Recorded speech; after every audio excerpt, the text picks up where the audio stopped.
Punchline sur Europe 1, Laurence Ferrari. On se retrouve dans Punchline sur Europe 1 avec Jean-Claude Dacier, Alexandre Chauveau d'Europe 1 et Gilles Maintrey, spécialiste des questions politiques, françaises et internationales. Alors, je parlais de la présidentialisation du régime. Vous dites on y est déjà, Jean-Claude. Non, complètement. C'est une mauvaise réponse. Alors, vous m'avez dit, vous dites le contraire. C'est une vraie... C'est évidemment un régime présidentiel si on regarde l'Élysée et Matignon. C'est juste un petit problème qui fait qu'on n'est pas aux États-Unis ou on n'est pas ailleurs dans des régimes équilibrés. C'est qu'il n'y a pas de contre-pouvoir parce que le mode de scrutin fait que l'Assemblée nationale est aux ordres. Et que, sauf, on verra dans 15 jours, mais jusque-là, le président est élu et tout de suite il a sa majorité en général très large. Ça veut dire qu'il n'y a pas de contre-pouvoir. Regardez aux États-Unis, Biden, c'est d'ailleurs probablement une des explications de son attitude très guerrière en Ukraine. Il a besoin de gagner les élections de mi-mandat en novembre, s'il les perd, c'est fini. Il n'y a plus de présidence. Alors, c'est un défaut, on peut le regretter.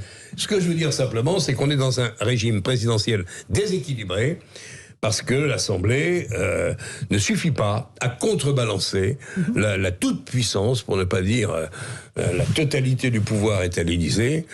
Et la presse fait ce qu'elle peut, quelques autres, conseils d'État et autres, disent leurs mots de temps en temps. Mais grosso modo, nous élisons un souverain républicain, incontestable, en priant que ça se passe bien. Alors, vous êtes d'accord avec ça, Gilles Maintrey? Je suis absolument d'accord. Et si jamais c'était efficace, si jamais on se rendait compte qu'effectivement, c'est le meilleur régime qui permet à ce souverain républicain de conduire les politiques dont on a besoin. Mais c'est pas ce que nous enseigne 50 ans d'expérience française. On est les seuls en Europe à avoir un régime hyper présidentiel. On est les seuls. On parle toujours de convergence européenne. Emmanuel Macron est le champion de la convergence européenne. Mais quand on convergeait, alors qu'on est tout seul à ne pas reconnaître le parlementarisme européen qui fonctionne dans tous les autres pays. Et moi, je suis fasciné par cette complaisance qu'on a par rapport à nos institutions. Évidemment, on a l'impression, nous Français, on a toujours l'impression qu'on est supérieur à tout le monde.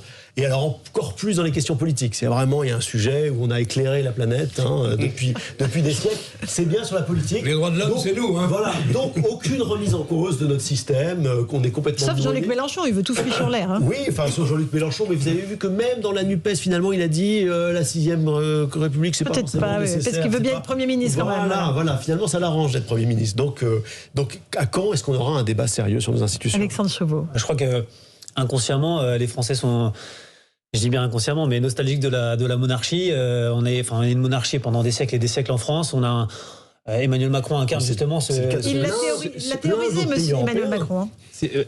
Emmanuel Macron, c'est vraiment le monarque. On voit que c'est lui qui choisit lui-même les députés, qui nomme une hyper techno à Matignon, qui a probablement déjà nommé 95%, si ce n'est 99% du gouvernement. Ce qui est intéressant, c'est qu'Emmanuel Macron, qui revendiquait en 2017 révolutionner le système politique, le nouveau monde, etc., finalement, il s'inscrit aussi dans presque la tradition gaulienne du président qui est vraiment en surplomb et qui laisse le Premier ministre gérer les affaires courantes. Il revient en quelque sorte aux fondamentaux. 2022 is the new 1962.